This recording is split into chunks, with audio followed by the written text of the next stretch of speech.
ఎంతకాలం తరుణ్ మీద డిపెండ్ అయిపోతున్నావు, వద్దు వద్దు అన్న మగోడు వెనకాతలు ఎందుకు పడుతున్నావు, నువ్వు ఎందుకు నీ జీవితం చూసుకోకూడదు, అన్నింటిలా అక్కడ వదిలేస్తే నీ లైఫ్ ఏదో నువ్వు ఎక్స్ప్లోర్ చేయంటే ఈ అమ్మాయి రికార్డింగ్ మీద సమాధానం చెప్తుంది. నేను ఎక్స్ప్లోర్ చేసుకోవడానికే కదా ఒక డీజే కింద అంత పెద్ద ఈవెంట్లో అవకాశం తీసుకుని నేను గోవా వెళ్ళాను. ఈవెంట్ జరుగుతున్న టైంలో 3వ రోజుకే రాజా రవీంద్ర గారు నాకు కాల్ చేశారు.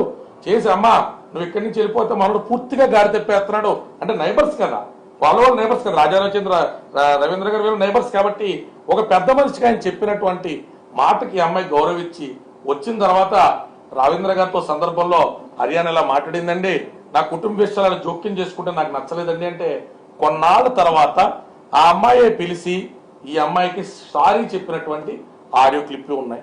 హర్యానాకు సంబంధించి 2, ఆ రిద్ది అనేటువంటి అమ్మాయికి సంబంధించినటువంటి వివరాలు పోలీస్ స్టేషన్ లో వినిపించాం, పెన్ డ్రైవ్ లో ఈరోజు కోర్టుకు కూడా సబ్మిట్ చేస్తాం.